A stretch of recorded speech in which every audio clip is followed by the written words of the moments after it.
Polymorphic DNA can be detected in the absence of sequence information. कि हमें किसी DNA के sequence की information नहीं होती, even then we can map the DNA.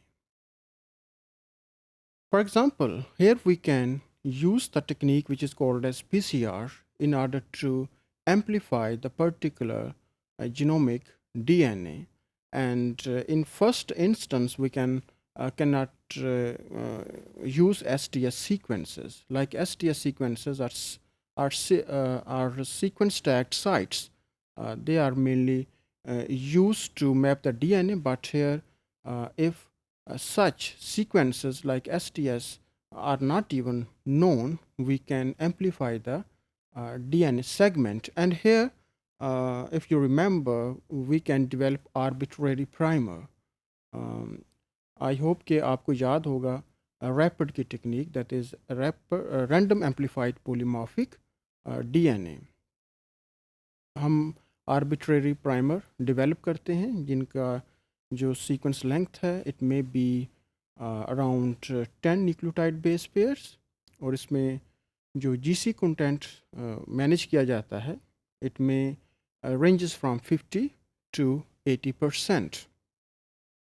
Another constraints that we can take into consideration while developing primer for rapid is that there should be no palindromic sequences in the primer.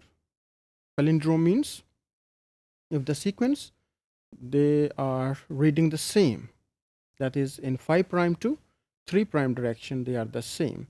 Like 5' to 3' they may be adenine, they may be guanine, and so on. And same is for adenine, thymine, etc.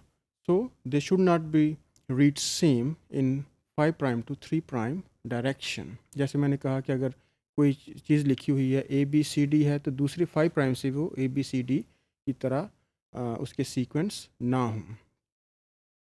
It will prevent the self complementation between the primers. Rapid technique is very valuable for the mapping of genome of plants because it provides wide range of DNA markers so that we can know the location of different genes. But there are still certain limitations of the use of rapid technique, although it is valuable in the absence of sequence information.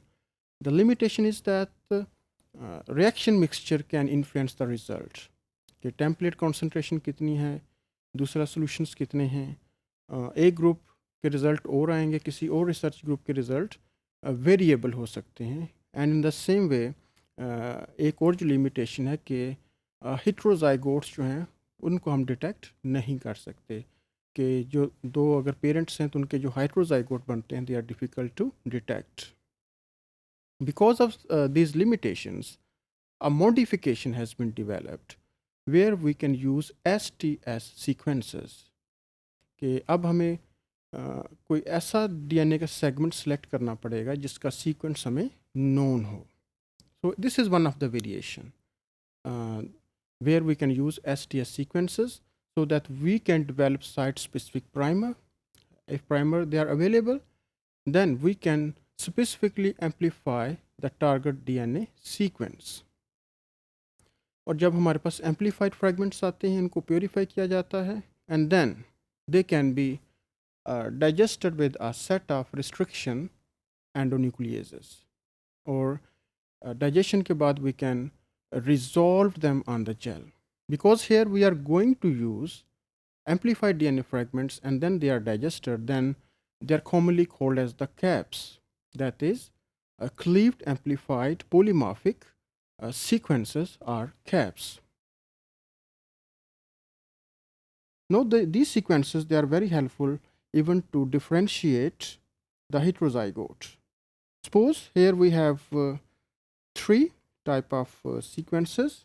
It is suppose one parent having this homozygous situation A and BB, for another parent, and offspring may be AB. First is it is having two restriction side so that 3 fragments can be resolved on the gel after amplification. And then in case of another BB, here 3 restriction sites are present and we can resolve 4 DNA fragments. And in case of heterozygote like A, B, the genes of 2 parents can be represented here. For example, the dark bands indicates that they belongs to parents. Like here, this band and this band, it is representing one dark band in the heterozygote, and then second is here. And in this way, by using STS sequences, we can even differentiate some heterozygotes.